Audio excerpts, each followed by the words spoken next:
Buongiorno e benvenuti alla rassegna stampa di oggi, mercoledì 19 novembre. Cominciamo dando un'occhiata ai quotidiani nazionali, l'apertura dedicata in quasi tutti i giornali all'attacco, lo scontro tra Fratelli d'Italia e il Quirinale con la denuncia di una sorta di complotto ordito da un consigliere di Mattarella, ipotesi respinta con sdegno appunto dal capo dello Stato. E questa è l'apertura che troviamo ad esempio sulla prima pagina di Repubblica, attacco al Quirinale, Bignami, capogruppo di Fratelli d'Italia, denuncia appunto un complotto contro Meloni da parte di un consigliere di Mattarella. Lo stupore della Presidenza della Repubblica che dice dà credito a ricostruzioni ridicole. Qui vediamo invece alcune delle vittime in queste fotonotizie, delle vittime di Trump che chiedono appunto la pubblicazione degli Epstein File che appunto sono stati resi noti. Ancora sul Corriere della Sera, scontro tra Fratelli d'Italia e Quirinale, il Colle, le parole di Bignami, risponde con stupore, Meloni non fa nessun riferimento a Mattarella. Andiamo a vedere ancora la Stampa, attacco al Quirinale, Meloni tace, Fratelli d'Italia rilancia la voce di un complotto contro la Premier, il Colle replica, si sconfina nel ridicolo. E vediamo poi in basso invece questa fotonotizia dedicata a Trump che replica ad una giornalista che faceva delle domande scomode e lui con un linguaggio risponde, stai zitta cicciona, un linguaggio sessista. Il commento è Donald e l'arroganza del potere. Ma andiamo a vedere nel dettaglio questo complotto denunciato da Fratelli d'Italia. Il Quirinale preoccupato da uno scontro mai visto. Questo è il retroscena che ci consegna il Corriere della Sera, l'attesa vana di una telefonata da parte della Premier. Irritazione per i sospetti ai vertici del governo. Forse mai prima, nei 3 anni di governo di Giorgia Meloni, Sergio Mattarella aveva fatto trapelare con tanta forza i propri sentimenti e quindi stupore, ma anche un mix di sconcerto, irritazione e preoccupazione per uno scontro istituzionale che non ha precedenti e anche un po' di delusione per gli accenti e il tempismo di un caso politico deflagrato con largo anticipo sulla scadenza del settennato che scadrà appunto nel 2029, destinato a mettere alla prova il rapporto anche personale tra l'uomo del Colle più alto e la donna di Palazzo Chigi che lo ha sfidato per bocca di un fedelissimo. La vicenda è quella appunto di un complotto che un consigliere di Mattarella, un alto consigliere, starebbe ordendo appunto ai danni di Meloni. L'ira del Quirinale si sconfina nel ridicolo. Il capogruppo Bignami aveva appunto detto, citando un articolo pubblicato su Verità, consiglieri contro Meloni, Mattarella smentisca. Poi Fazzola frena mai dubbi sulla sua lealtà. Il PD chiede che la Premier venga in aula a riferire. Andiamo adesso agli esteri, dove naturalmente continua la guerra in Ucraina. Kiev per la prima volta ammette l'utilizzo di razzi USA in territorio russo. Intanto Zelensky fa i conti anche con lo scandalo corruzione nel suo governo, c'è pressing per il rimpasto. E poi veniamo a Trump. Trump appunto, qui riprende la fotonotizia l'offesa e gli insulti ad una giornalista, mentre si parla degli Epstein File, e cioè di quei file del finanziere pedofilo che sono stati, la cui pubblicazione è stata ormai approvata da Camera e Senato. C'era stato anche il via libera da parte di Trump che dice non ho nulla da nascondere e vedremo che cosa uscirà fuori. Ma ieri Trump era impegnato anche in un incontro alla Casa Bianca con l'erede, il principe saudita Bin Salman, per chiudere degli accordi, degli affari, e lo assolve. Non sapeva di Khashoggi rispetto ai diritti umani. Khashoggi è il giornalista che fu eliminato dai servizi segreti appunto sauditi. Lui dice che il principe non sapeva niente e chiude affari. In particolare che cosa c'è sul tavolo? I 1.000 miliardi di dollari sauditi investiti nell'economia americana, contratti per la difesa e naturalmente in particolare intelligenza artificiale e high tech. e quindi di fronte ai soldi, diciamo, non si tira indietro. Torniamo in Italia alla cronaca, tanti gli episodi di cronaca nera, a partire da questa selvaggio aggressione ad uno studente che è rapinato e accoltellato da 5 adolescenti, ferite di cui porterà i segni indelebili, perché a 22 anni questo studente iscritto alla Bocconi resterà invalide. Lo studente infatti ha un polmone perforato e il midollo spinale lesionato.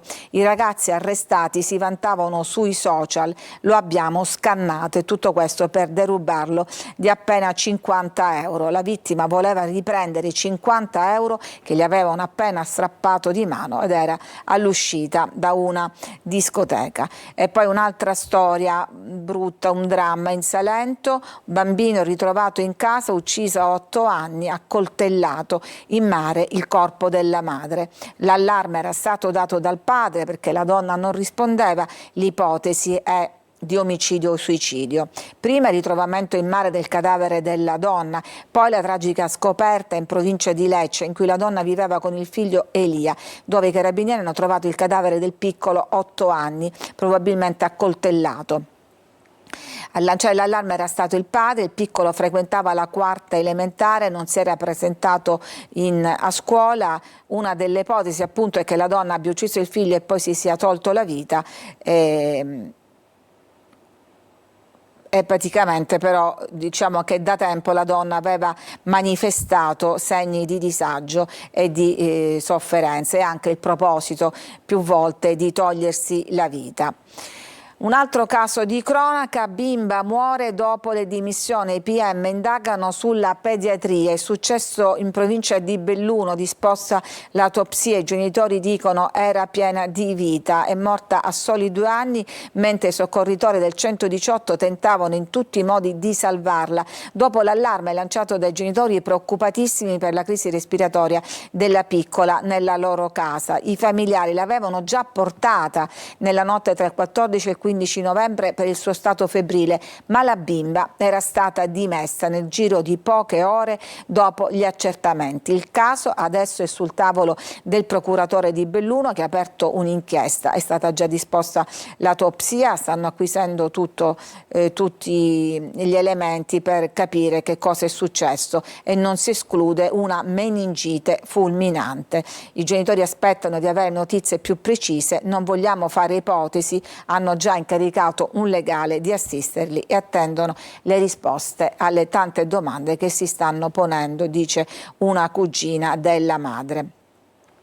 E poi c'è il doppio suicidio assistito chiesto e ottenuto dalle gemelle Kester, un mito della televisione italiana negli anni 60. Erano malate, per loro non era più un'esistenza degna. Il responsabile dell'associazione per il suicidio assistito dice è stata rispettata la legge, e le gemelle avevano più volte manifestato questo proposito. Ci siamo divertiti un sacco, avevano detto in una recente intervista per il compleanno dei loro 80 anni, sono morte a 89. Ecco cosa c'è dietro quanto accaduto nella villetta alle porte di Monaco. Lo avevano ripetuto anche lo scorso agosto. Cosa dicevano? Mia sorella e io abbiamo avuto la grande fortuna di poter ancora fare tutto da sole, anche se purtroppo non abbiamo più l'energia e la forza di un tempo. Penso che a 90 anni in generale siano abbastanza, è già molto. Diverse persone anziane hanno bisogno di aiuto e assistenza. Chi vorrebbe finire in una casa di riposo o diventare un caso da assistere? Io sicuramente no. Piuttosto, se necessario, mi farò aiutare da un'associazione per l'aiuto al suicidio, aveva proseguito. E cioè, di fronte alla prospettiva di perdere l'autosufficienza o di diventare un peso per gli altri, davanti alla possibilità di perdere la compagnia l'una dell'altra, la decisione era chiara e assunta da tempo: farsi accompagnare alla morte. E non era un mistero né un dramma per nessuna delle persone a loro vicine.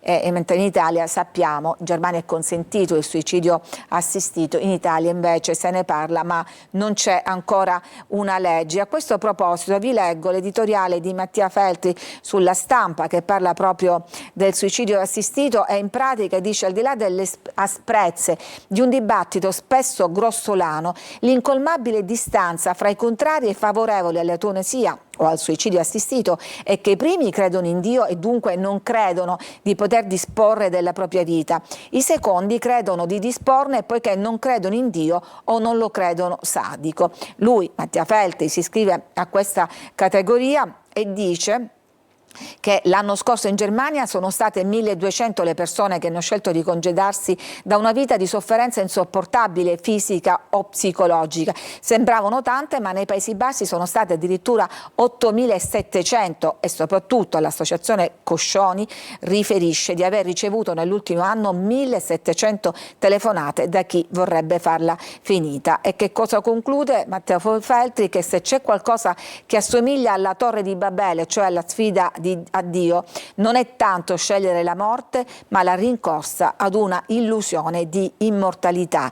Diventare centenari può essere bellissimo, ma non a qualsiasi prezzo. Talvolta accomiatarsi è il passo più dignitoso e più umano, e questa è l'opinione di Mattia Feltri.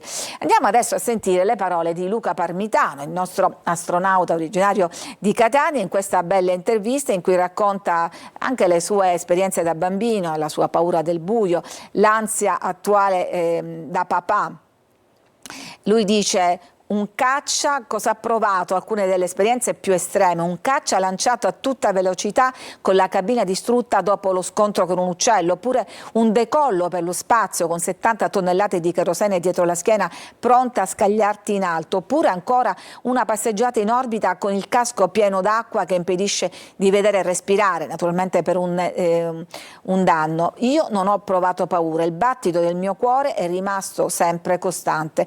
Per spaventare Luca Parmitano, astronauta dell'Agenzia Spaziale Europea, ci è voluto piuttosto uno scarafaggio, perché racconta che ha sentito le figlie urlare, è corso su quasi senza respirare, era sicuro di trovare davanti una scena drammatica in un lago di sangue e invece a terra c'era uno scarafaggio agonizzante. Quel che ho provato per un attimo è stato puro terrore, racconta. Ed è uno dei tanti aneddoti che racconta insieme ad altri nel suo libro uscito ieri, Camminare tra le stelle, in cui racconta anche la sua infanzia di bambino che aveva paura del buio, doveva attraversare fra l'altro un corridoio. Da allora ho sempre pensato che la luce fosse l'antidoto alla paura e anche un mezzo per scoprire qualcosa di nuovo. E questo appunto è Luca Parmitano. In chiusura vi voglio rileggere l'intervista alla mamma, per così dire, di Alexa, uno dei nostri assistenti vocali, che racconta come ha educato, come ha insegnato ad Alexa a parlare italiano. La prima parola che ha detto è stata ciao, poi gli ha insegnato anche i dialetti e gli accenti, che sono la cosa più difficile, e poi cosa le chiedono soprattutto, tutto sulle celebrità, Sanremo, ma anche le ricette. E poi ancora cos'altro deve imparare e cosa dice questa linguista italiana: diventerà sempre più un'amica di compagnia con la versione basata sull'intelligenza artificiale generativa. C'è già chi le chiede ti voglio bene, provate, lei canterà. E questo a me sembra un po' uno scenario inquietante, e tra l'altro è successo anche quel ragazzo si era innamorato di un'intelligenza artificiale, non ricambiato naturalmente, e poi ha deciso di togliersi la vita. Ma questo è il futuro che abbiamo davanti. Ci fermiamo, c'è una pausa e poi torniamo per dare un'occhiata ai quotidiani regionali.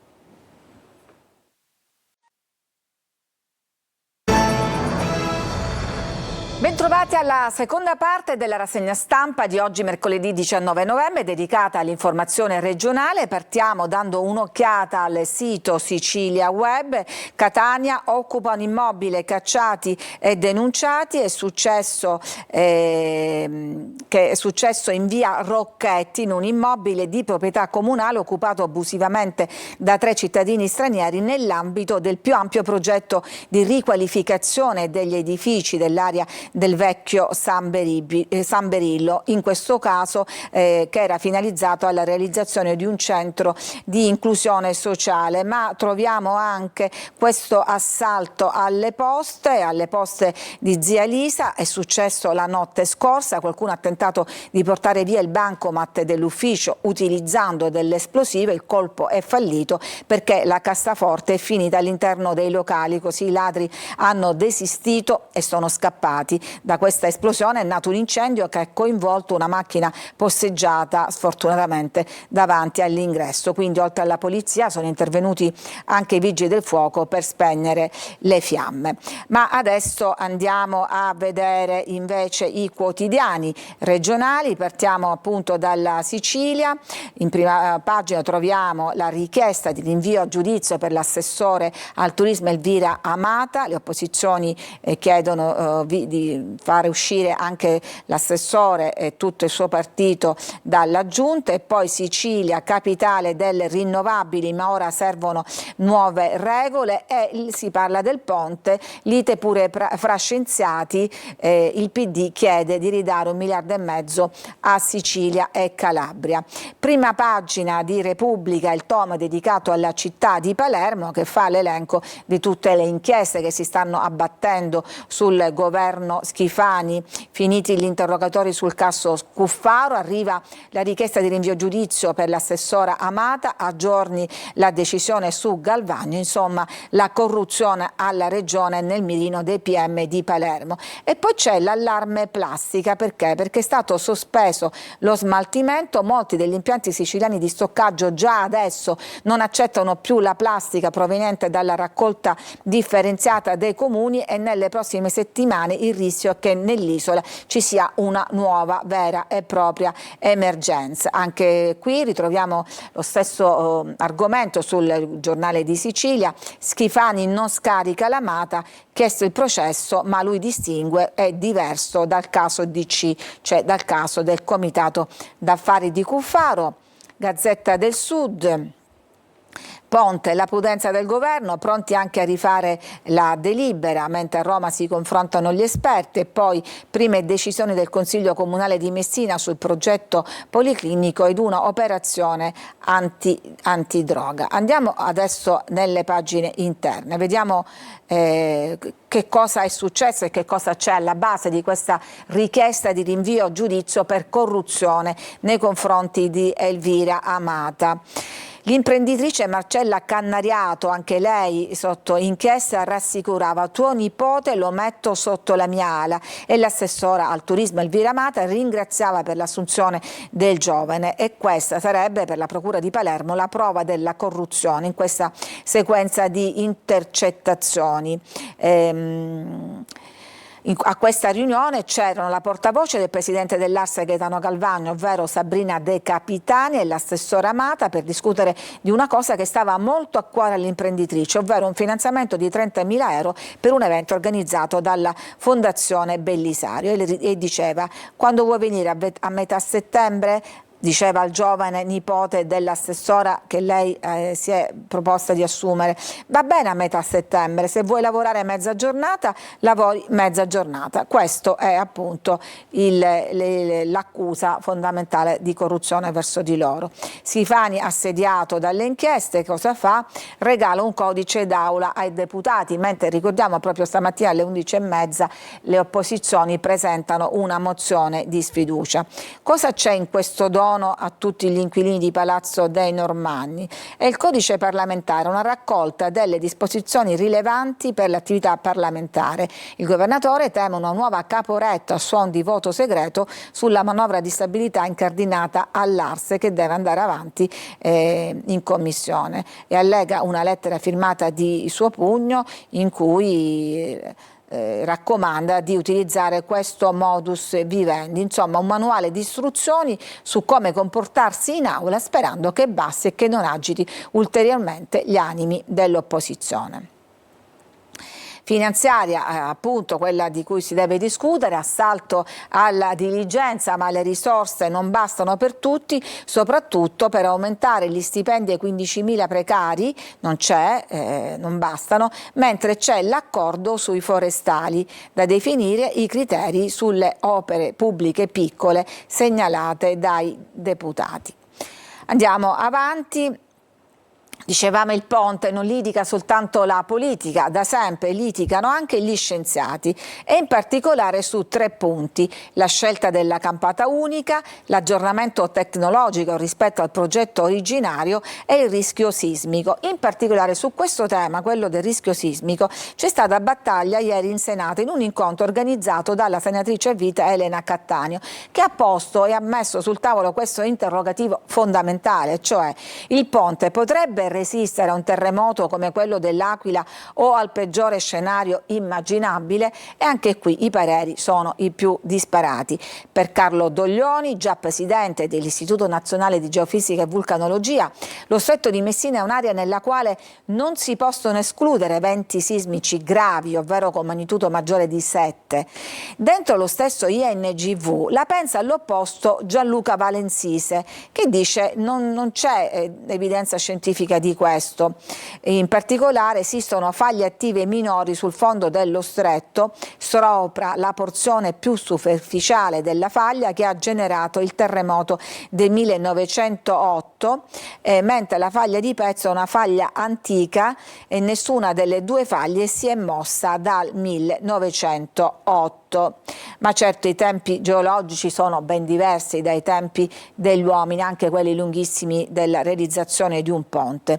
Quanto alla campata unica, considerato che il fondale non consente di posare più piloni, la scelta della campata unica è comprovata dall'impalcato che garantisce la stabilità aerodinamica. Sull'avanzamento tecnologico è stato evidenziato che l'innovazione fondamentale è la sezione multicassone dell'impalcato che, unitamente agli schermi antivento trasparenti con dispositivi di smorzamento aerodinamico, garantiscono la piena efficienza dell'opera. Ma naturalmente sarebbe la prima opera di questo genere in cui saremmo dei pionieri.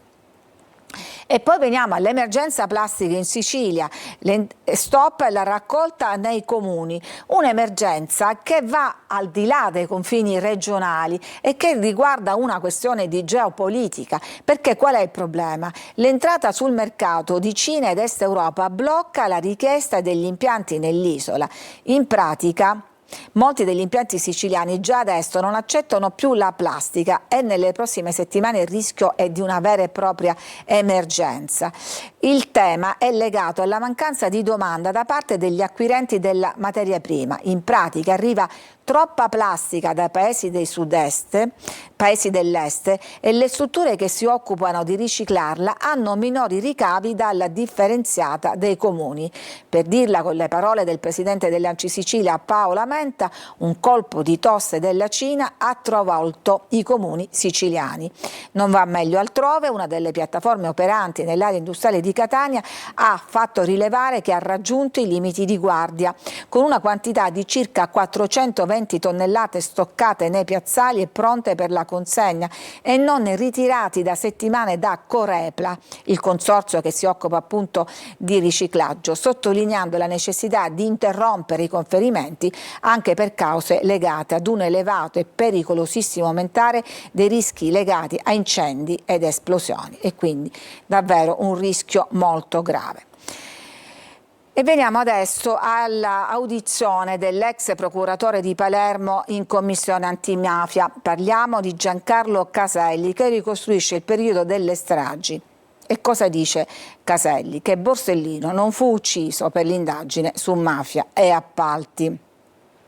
Caselli ha ricostruito appunto il contesto in cui si registrò la strage di Via D'Amelio, cancellando con un colpo di spugna sentenze già passate in giudicato che riconoscevano nell'indagine mafia appalti uno dei moventi che hanno portato alla strage. Che cosa dice? Innanzitutto che Agnese Borsellino, che riceveva tutte le confidenze del marito, non aveva mai fatto cenno al rapporto mafia e appalti. E poi ancora che un amico, Giovinazzo, che aveva incontrato Borsellino qualche giorno prima della strage di Via D'Amelio, gli era apparso il giudice diverso dal solito, aveva perso l'abituale giovialità, era assente, dice che non c'era più Falcone come parafulmine, aveva fretta di trovare la chiave sulla strage di Capaci, avrebbe voluto una giornata di 48 ore, non parlava mai di mafia a appalti. Secondo Caselli è scontata la pericolosità di Borsellino nella valutazione di Cosa Nostra, ma è ragionevole escludere che il dossier sugli appalti sia stata la causa, men che mai esclusiva, della sua eliminazione. Misteri dunque ancora aperti. E poi nella stessa pagina troviamo il dramma di una 17enne Cireale che si è lanciata dalla finestra della scuola che frequenta ad Acireale, e che cosa c'è dietro. Intanto diciamo che non ha riportato gravi conseguenze, ma ha tentato il suicidio. Lei è una ragazza originaria del Togo che subisce, sembra, continue pressioni dal padre di religione islamica, il quale non accettava lo stile di vita occidentale adottato dalla figlia. La ragazza si era spesso sfogata con le compagne e le docenti, raccontando di continue liti familiari e di violenti scontri. Ieri questo gesto disperato. E poi su Catania la notizia che arriva dal Vescovo, che a proposito della festa di Sant'Agata, la festa che per 3 giorni coinvolge tutta la città, l'arcivescovo Renna ha azzerato i circoli e le associazioni. Ha firmato un provvedimento che resterà nella storia, una decisione di assoluta discontinuità e taglio con il passato, destinata a far discutere, commissariamento che parte dal 1° novembre scorso. Commissario e coordinatore è stato nominato Barbaro Scionti, e lui appunto dice e manifesta, l'arcivescovo Renna, il desiderio di ricominciare da zero. Nessuno però si aspettava una scelta così radicale. Siamo in chiusura, vi voglio leggere alcuni stralci di questa cosiddetta lezione data da Carmen Consoli, che ha incontrato gli studenti dell'Università di Palermo, insomma parlando di Trump, dice: noi non siamo combinati meglio, scusate, cacu votiamo noi altri, non mi pare che votiamo Peppino impastato, e poi ironizza: mischino Trump, perché non gli dettero il Nobel per la pace, siamo messi male anche noi qua. Continua Carmen Consoli, una via, dice, esiste, però insegnare la bellezza, farne un'arma contro la rassegnazione, ce lo insegna Peppino Impastato, ma basta guardarsi intorno per capire dove siamo finiti. Ste casuzze, l'alluminio, il cemento, l'unico Dio che amiamo è il denaro. E questa è Carmen Consoli che firma tra gli studenti dell'Università di Palermo. È finita anche questa parte della rassegna stampa, grazie per averci seguito, a tutti una buona giornata.